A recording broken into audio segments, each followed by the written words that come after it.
Oh Dieu, tire mon âme de sa prison, afin que je célèbre ton nom. Mais son moni makambo simba tena fi bandaka kobele la Nzambe le banzambe longolanga na boumbu longolanga na prison na posa osalela ye. Amen. Amen. Beneme bengulo batu innocent.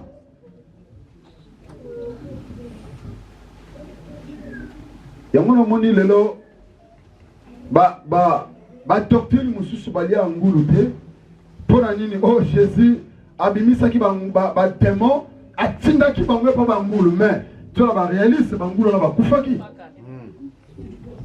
bibo lo bi bango nyos tu ba kufaka.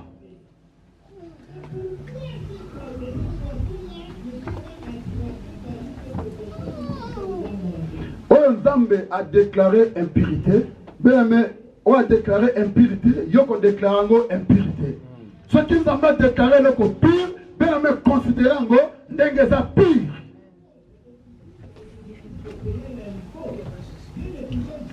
Na 15.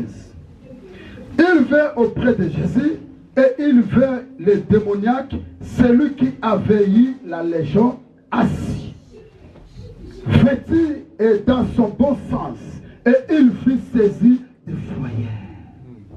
Bien-aimé, la ville est dans les campagnes. Les gens allaient voir qui était arrivé. Batu balongwa na bamboka, bakekotala makambunino elekikuna. Bakende boye bamona fuya gadara, afandi naye, amutu azane calme, ala sansa malamu, aza propre, afandi. Bebe esali bango kobanga, parce que a troubla mboka. Et ça les bango kopanga bien-aimé. Bamoni mutuana afin de calmer moi boboto. Oh, bien-aimé délivrance à malam que pas Christ. Koka moi te so mutazara qui fou, mutazara qui prika a commis pasteur. Bien-aimé, koka moi te kosa la campagne à ma bête. Azu délivrance c'est pas Jésus. Zamba yeba ki mutuana. Amen.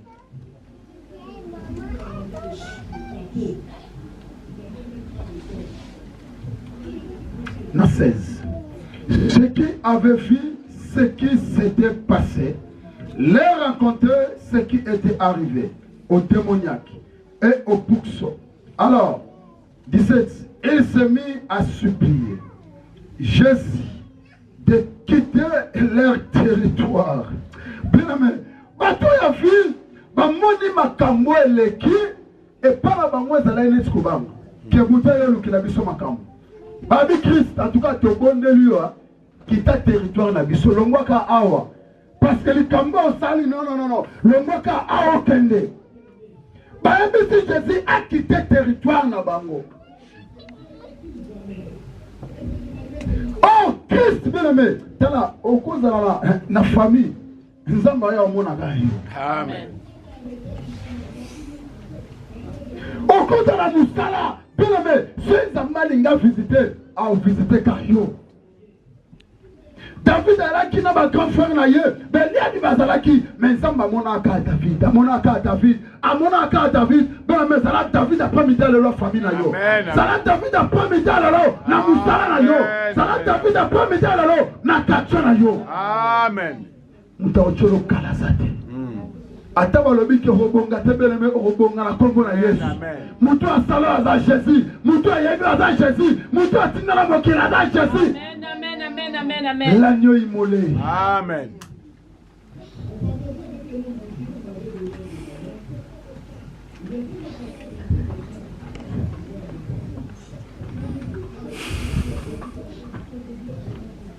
« 18. Comme il montait dans la barque, celui qui avait été démoniaque lui demanda la permission de rester avec lui. Bien-aimé, Moutoyo Fouya Gadara a sengi Jésus. Alors, est-ce que Nakoko Tikalana Yote, parce que mon miracle, Nakoko Tikalana Yote, oh non, Pierre, c'est que les gars Tikalana clé. Parce que Pierre, si on ne pas Pierre, elle attend toute la permission. Et ça n'a que quand la colle, n'a aussi cailloté. Et on a la permission. Mais il est soyez baki. 19. Jésus ne lui permit pas, mais il lui dit, va dans ta maison, vers les tiens et raconte-leur tout ce que le Seigneur t'a fait. Et comment il a eu pitié de toi. Bien-aimé, Jésus dit ça là. Kende na mboka na yo et pas na yo. Kendo la qui sa kolobela batu publié. Bien-aimé, yo kapien. Yo kapien, toujours répéter phrase. C'est tout un 20. Il s'en alla et s'est mis à publier. À publier. Yesolobi kende na mboka. Kendo pesa sango na oyo yo moni. Oyebisa bango ke mokonzi ayoki mawa na yo. Alléluia. Mokonzi ayoki mawa na yo. Beleme mutako ko yoka mawa na yo asa le miracle c'est Jésus. Ngana ko yoka mawa na yo e sukelanga parce que na ngana mbongo te. Mais Jésus so yoki mawa na yo et ça pas personne solution. Ya ko linga ate mutu so yo misali kambu mawe so le bi mawa ka personne solution. Alors, si vous avez mawe, passie, mais le là, tu as olé là. Tu as olé là. Mais il y a ce mawa. Et ça a fait une solution. Il y a ce kende, yebi sabango. Oyo yo moni. Loba, Christ a yo kelinga mawa. Amen. Mais Bible bin 20. Il s'en alla de quoi qu'il s'est mis à publier dans les décapoles. À quelques publiés, bien aimé, tala, oyobi, tabilo mususu, tondima yango, toyoka yango, na ignorance. Et alors, bande comme suba yemba banzembo, basa la ka kombo yesu publicité. Bien aimé, évangile c'est quoi? Quoi évangéliser c'est quoi? C'est la publicité. Mouto tama moni le bon kwanzambe, bibalobi à quelques publiés, à quelques publiés. Na Bible n'a pas commis publié. C'est la publicité. Alléluia. Mais tu vas continuer sur la carte de l'ignorance. Il y a qu'aucun abus sur la camuno. C'est la publicité, la combo Jésus. Non, na sens malamu c'est l'évangélisation. Amen. Moutou a moni le bon l'ensemble. Bien aimé. Oko kangamote matin. Oko bomba mote. Et c'est que le tatola. Ce que Jésus a permis à qui moutou. A kendena yete. Azonga na mboka bileme po atombo la kombo na ye aloba ke Yesu mutabiki singa. Alléluia. Bileme soko moni loboko na Nzambe kokanga lo motema te po o publier yango ou bien o évangéliser pour na Christ oloba ke Christ a salelinga peut-être ki na mutu moko azala ki malade na nzela na yo bileme mutu wana pe akozwa lobiko. Moutou est quoi qu'on bomba ma cambote, à quel qu'on publie à mon ville, à quel mboka bandiko tatola, oyo Christ, à salaki na vie na ye. Alléluia. Amen. Tout ce que Jésus avait fait pour lui, et toute fille dans l'étonnement, et battu à mboka, bien aimé, babandiko kamwa. Marc chapitre 4. Bien aimé, verset 35. Natandimbango. Ce même jour, sur le soir, Jésus leur dit, passons sur l'autre bord.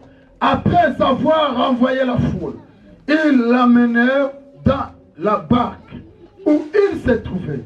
Il y avait aussi d'autres barques avec lui. Il s'éleva un grand tourbillon et les flots se jetaient dans la barque au point qu'elle se remplissait déjà. Et lui, il dormait. Et Jésus dormait à la poupe sur les coussins. Il le réveilla et lui dire, Maître, ne t'inquiètes-tu pas de ce que nous périssons. Bien-aimé, Yesu, na kati ya bak, na ba disciple na ye. Yesu alali. Bien-aimé, kolala Yesu. Ezalaki ya kolala te parce que Nzamba lala kate. Alléluia. Ezalaki ya kolala te parce que Nzamba lala kate. Ezalaki kake, neto sala kabaje kanga miso otela na omutu. Meba moni miso ne lali. Et puis tubino mbonge bandiko beta watu. Et bandiko beta watu. Bien-aimé, ba disciple, ba suba bidon, bandio pepa, bandio pepa, bandio pepa, bandio pepa. Mbonge zoya, fuezo beta kaka, fuezo beta. Bien-aimé, ba sali na makasi na bango, ba luki, ba sala, rien. Yesu afandi. Amona bango. Bien-aimé, ce makambo simba te na vie na yo. O meki na gauche simbite, o na droite simbite, o côté simbite. Bien-aimé, ko demere bongo te senga au secours. Amen. Et alors ba tobele na ba vie makambo simba te. Aole la solution exacte, mais ao kanga ka mutima. Bien-aimé, ba tobele ba kufa. Na ba problème. A ce problème il a hier avant de sango a gérango a tchena motema. Bele me sengelo sengo secours. Tant ma kambodo simbate et sengelo sengo secours. Ba disciple ba meki ko pepa, ba meki kuna flezo beta kakabak.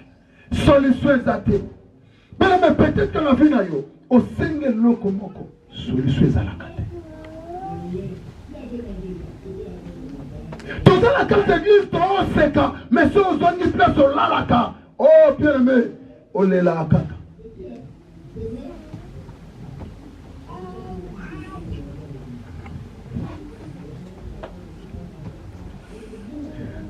Ba disciple ba meki, ba moni awa, heya suri kamunabi sote. Eza suri kamunabi sote, bien aimé. Ezala makamususu fox na yesilaka. Fox ne sili au moins que awanga na okoka lisusu te.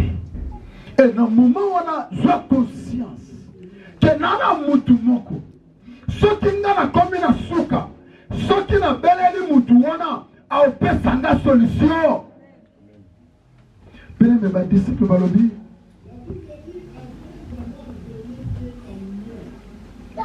ba disciple balobi Maître, na 38, ne t'inquiètes-tu pas de ce que nous périssons.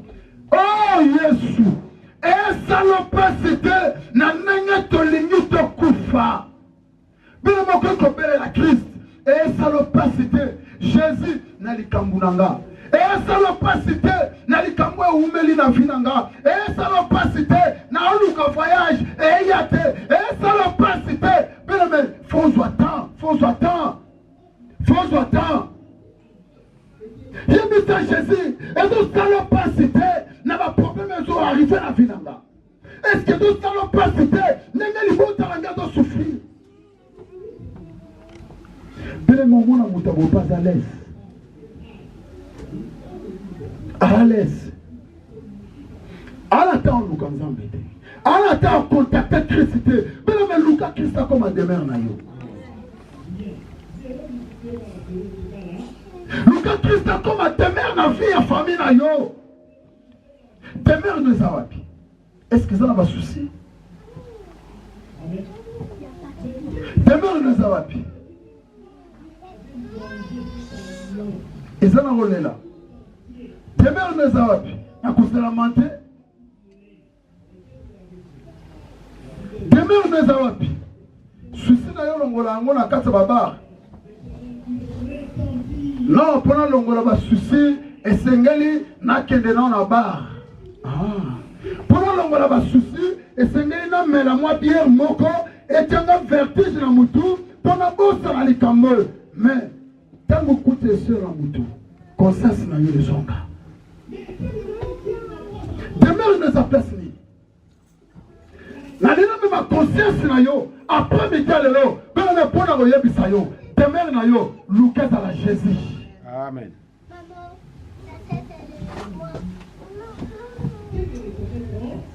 Bien aimé bana Israël.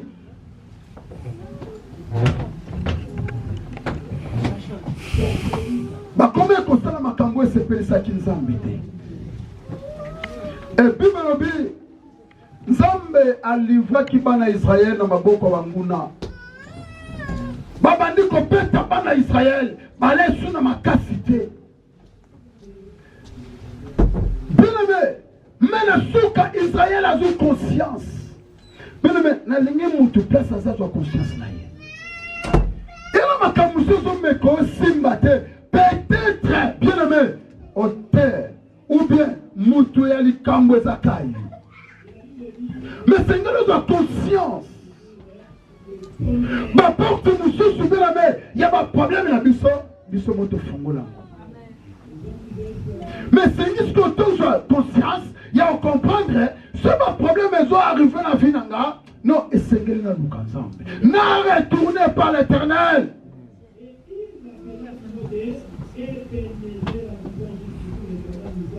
Tout le temps que la Bible on a osé. On a Osée chapitre 6.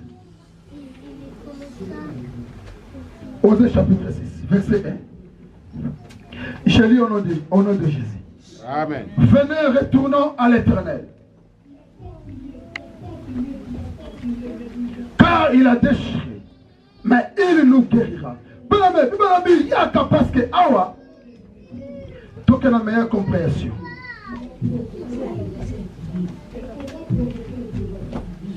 Dans 5 biologies, et titre l'Éternel abandonné Israël. Alors, venez retourner à l'Éternel, car il a déchiré, mais il nous guérira. Alléluia. Amen. Il nous guérira. Il nous rendra la vie dans 2 jours. Le 3e jour, il nous relèvera et nous vivrons devant lui. Connaissons, cherchons à connaître l'Éternel. Sa venue est aussi certaine. Quel ciel de l'aurore! Il viendra pour nous comme la pluie du printemps qui arrose la terre. Que ferai-je, Ephraïm? Que te ferai, Juda? Votre piété est comme la nuée du matin, comme la rosée qui bientôt se dissipe. C'est pourquoi je les frapperai par les prophéties. Je les tuerai par les paroles de ma bouche. Et ils me jugeront, éclateront comme la lune. Car j'aime la miséricorde et non les sacrifices. Et la connaissance de Dieu plus que l'Holocauste. Bien-aimé, et c'est que nous consommons par Christ. Venez à l'Éternel, retournons-nous à l'Éternel. Bien-aimé, tozonge pas Christ. Alléluia.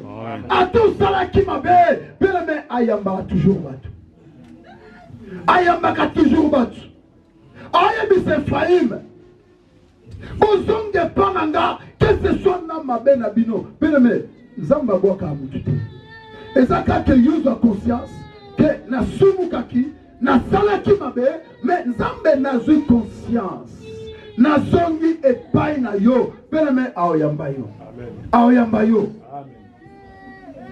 Et alors batebele ba kima mabala, nous va comment recruter.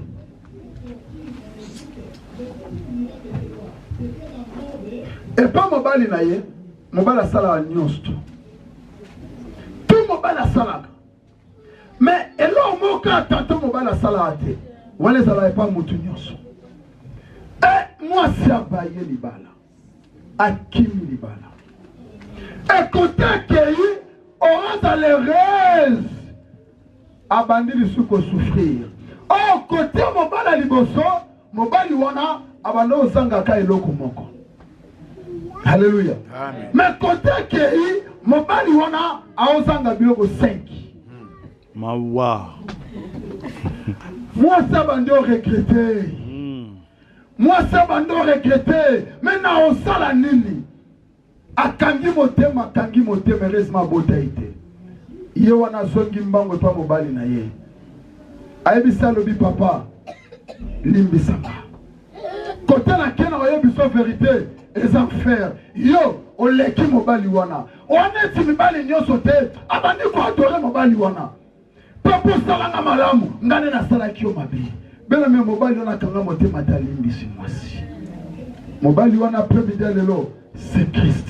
Amen. Belame atazangi su eloko moko zosanga yeba kasali yo bolamu ebele likolo eloko moko ko abandonner Jésus te parce que kote okende belame aozanga biloko ebele o regretter mais azan zambo akanga motema te atoke iso ozongi asemba bilokota alokota kayo avant prodige azwi bozwi akei asakani nango beleme se retrouver akomi na galère conscience ne ye beleme eza likambo ya conscience elikambo ya okanga motema te elikambo ya soni te elikambo ya conscience ke na ndako na nga na malamu aye kozwa conscience alobi non na ndako ya tata na nga nalaki malamu naosouffrir naozonga nasenge pardon or kezalaki droit na ye mais conscience na ye ki asalaki mabe naozonga belame koyoka soni te atokimaki eglise mpona likambo moko kotokai esimba te kovanda na ndako te yaka eglise esimba te yaka eglise nzambe apesa solution asalelo makambo ebele belame tokende lisusu wapi yango na Pierre alobaki akirions-nous tokende lisusu wapi soki epa na yo oza na maloba na bomoi oh bien-aimé nalila yebisa yo ko décourager te mpona likambo ozomona na vi na yo ko se laisser faire te telema luka Christ badisciple bapepi rien babi non mokonzi esala pasi te nalingi prière yo osala lelo oyebisa Jésus papa esala pasi te de likambo nange ewumeli esala pasi te ndenge nakoma kolela esala pasi te est-ce que olingi nakoma bisenga est-ce que olingi nga na cede bela metala ela baparole mosusu ozoyebisa nzambe baparole wana ekoti ye bela mapesa solution na rapide elikambo osolola nzambe tata est-ce que ezosala pasi te baninga baozwa nga na ozwa te est-ce que ezosala pasi te yesu ntango badisciple balobi asala ini alamuki ntango alamuki akalme tempête belame yesu kama kapesa solution yala mutu te ko pesa solution na vie na yo. Le mal peut nous lier par la méchanceté. Belame tala mabe ekoki ko kangama na biso na mokilo yo diable tindaka nini peut-être la méchanceté omona mutu mo kande se lata ye kande se kangama na ye kanda one koyi kolongwa te